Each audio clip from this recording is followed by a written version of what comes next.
You need to look at those examples and get cracking on this. The third thing, which is a special favorite with Senator White, is the intergovernmental relations in the state. Okay, this state started out as a whole bunch of little tiny towns. There was no state government to speak of. State government was Ethan Allen on a horse, waving his sword and telling he would level the town of Guilford to Sodom and Gomorrah by God. And Guilford seemed to have some secessionist ideas, contrary to Ethan's financial interests. Over the years, as you know, we have no county government to speak of. It's only a judicial district. We have, over the years, had to deal with the expansion of government that required management of programs by a lot of little towns that didn't have the horsepower to do it. Anybody's around remembers 1965, when we did 66, when Governor Hoff did welfare reform. Okay, up to that time, we had a system that was modeled on the 1601 Elizabethan Poor Law, almost 400 years old. This was, every town takes care of its own worthy poor. The unworthy poor were out of luck, and the migrant poor had to go back where they came from. Amusing stories, the old, down in Littleton, New Hampshire, across the river, a fellow who had been around for a long time said in the old days, in the 30s, New Hampshire had the same system, obviously.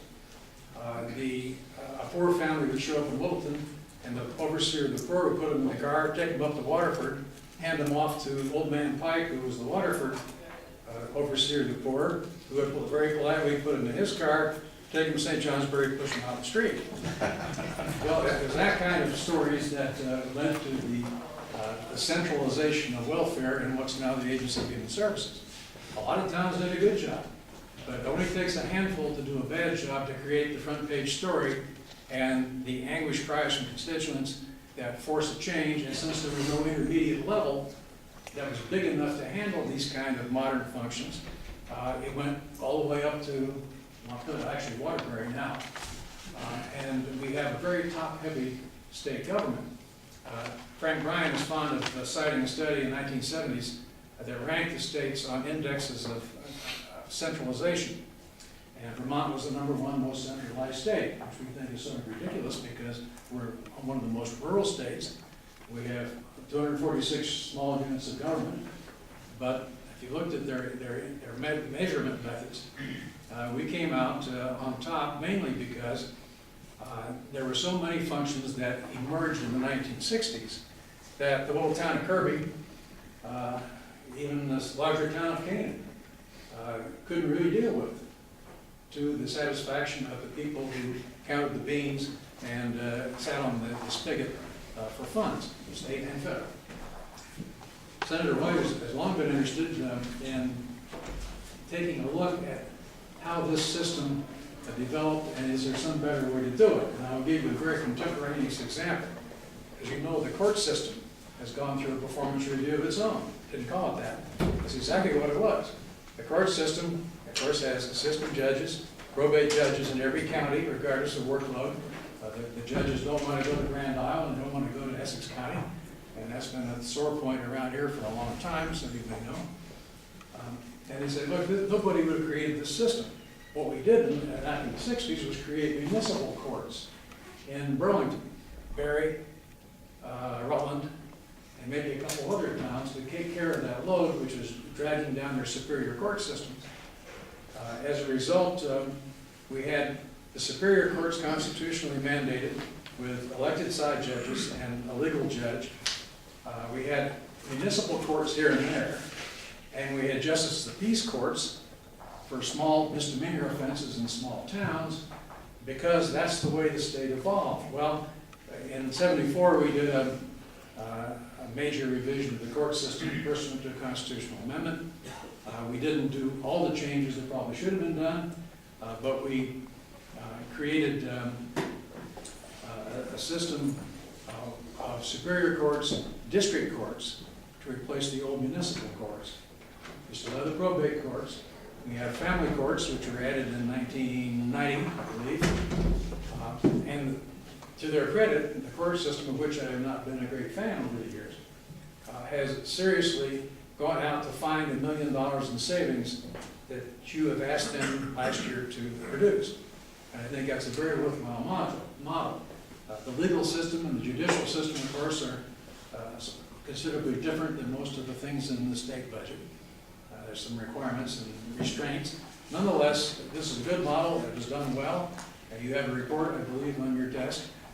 From that, there will have to be some legislation taken, and eventually probably a constitutional change taken.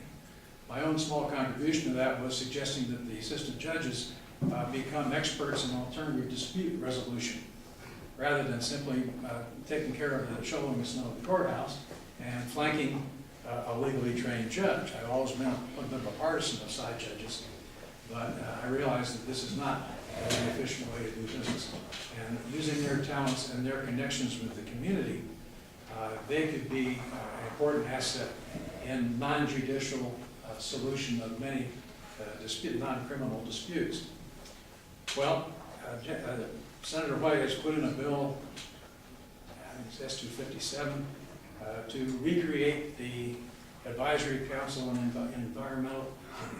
Intergovernmental Relations that Governor Keenan established, and after 3 or 4 years had lost interest in it. I think Senator Racine was actually on that one back then. She never, after the terms expired, she never appointed anybody else.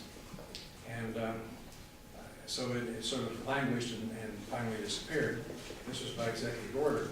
But I think this is a very important thing to do. It'll obviously require some kind of money to do the kind of work that has to be done here, but I think we have, much as I hate to say it, something of an antiquated system of government, compounded now by municipal waste districts, villages, and several other kinds of peculiar districts, all of which arose because we don't exactly have a local government throughout the state that can handle waste management.